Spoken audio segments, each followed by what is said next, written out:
Hey there, are you anxious about dating again after COVID? You know, having all this inside time, isolated time, social distancing time? Well, this video is for you. Hey, it's Tamara with TrueConnection, your dating and relationship coach. Let's talk about COVID. Let's talk about getting over the anxiety of getting back out there and dating. So if you are new to dating or getting back into dating and we have COVID in here, it might feel like a lot to you. And I'm totally with you. I totally get it. Here's some recommendations for you to just kind of get yourself out there slowly, because you're going to just need to slowly rebuild that confidence to be out there, to be with people in person. So if you're online dating, because really that's all we could do for a while. I mean, you weren't going to approach someone in the grocery store or the Costco line, were you, during COVID?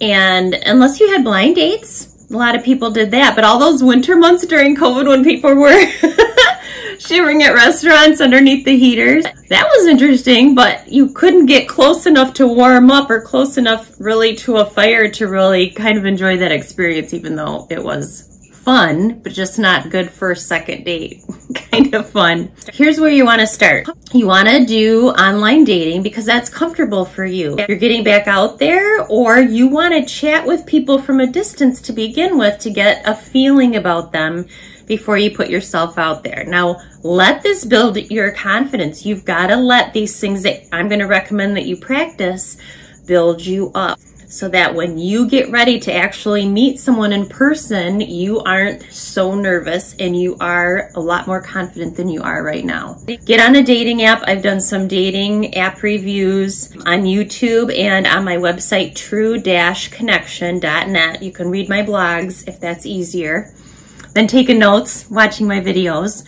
Get on a dating website. Like, let's say you get on Match.com. That's for a relationship. If you don't want a relationship, then you want to choose a different site like Zoosk or Hinge. eHarmony and Match are more relationship sites. So choose what's best for you. And then once you get online, I want you to look for people that you're attracted to. Now, your profile needs to be honest. What kind of relationship do you want? Very recent pictures, a full body shot, and start reaching out to people. Now, you want to connect, so message someone.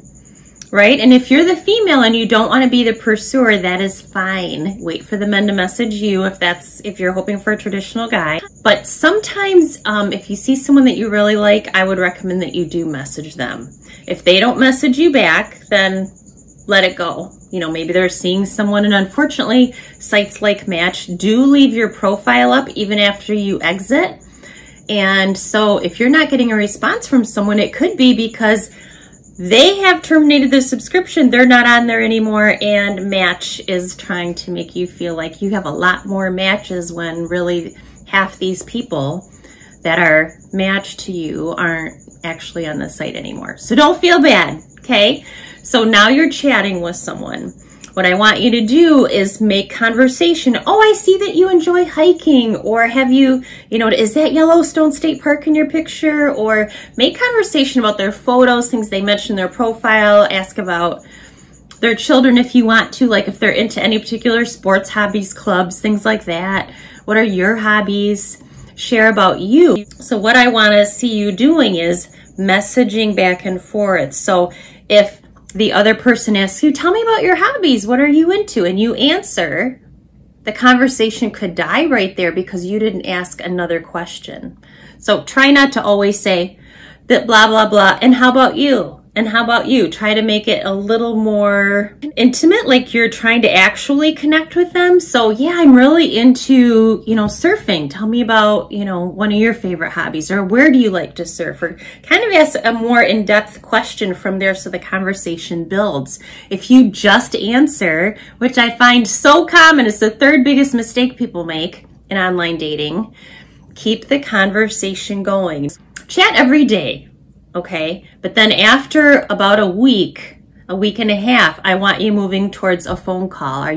How would you feel about chatting on the phone? Say, here's my phone number, here's when I'm available, and then put the ball back in their court, because you want things to start off in the way that you actually want the relationship to proceed. You don't want that role confusion right away. The truth is, a lot of guys have kind of forgotten that, kind of how it works. Their instincts are all correct, but they're afraid that they haven't dated in so long that their instincts may be out of date.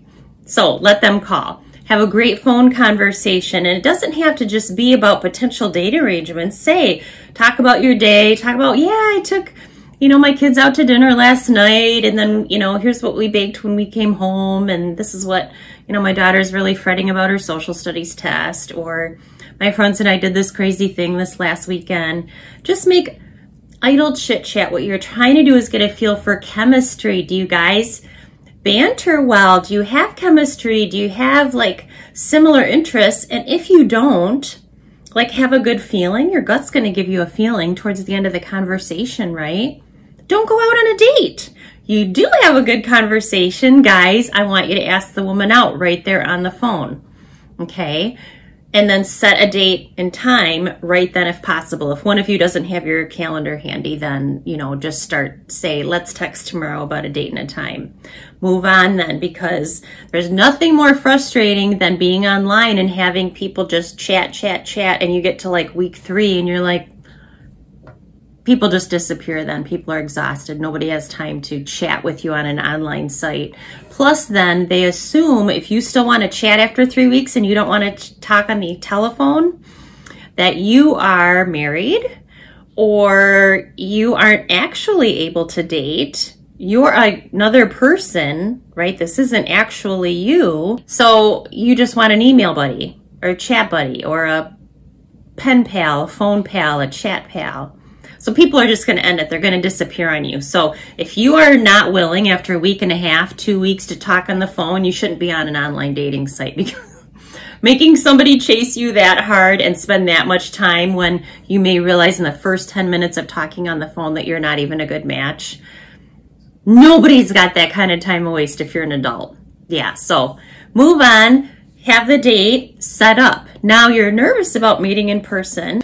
So what I want you to do is kind of plan everything out for yourself, because planning and preparation alleviates a ton of anxiety. It will make you feel more comfortable and make you feel equipped and ready for the date. So chat with your friends about your hobbies or talk to yourself about your hobbies. I want your whole outfit planned out, right? You've picked a setting that's comfortable to you, familiar to you. Have your clothes all ready. Have your hair cut and whatever else you need to do for your appearance, so that your appearance shouldn't even be on your mind. I want you to take care of whatever with your appearance. Shine your shoes, have the right coat, have your handbag ready so that your appearance isn't even a concern when you're on the date. You don't want to be fidgeting. Wear something comfortable that you feel attractive in. Talk through like common answers to questions with yourself out loud. And when you arrive at the date, get there like 10 minutes early, stay in your car, and take some deep breaths. Just center yourself. This isn't hokey. You need actual oxygen going to your brain, because if you're anxious, you're taking little breaths, which is building up chemicals in your muscles, and you want to get that cleared out because you want to be yourself on the date, right? You don't want to have regrets at the end of the date that you didn't talk about certain things or share certain things, or you came across really nervous, or your conversation went off track. I don't want you to have regrets at the end. So take a minute, be calm. Then if, go into the restaurant maybe 5 minutes early, text the other person, I've arrived, I'll wait for you in the lobby, and put your name in if you don't have a reservation, and then you are ready to go. You're confident about your appearance. You've centered yourself in the car. You're there on time, right? All those things you have done yourself. Good job to lower your anxiety before you've begun the date. From there, continue to stop yourself. Take deep breaths at the table if you need to. Just breathe in and out your nose so you don't feel dorky.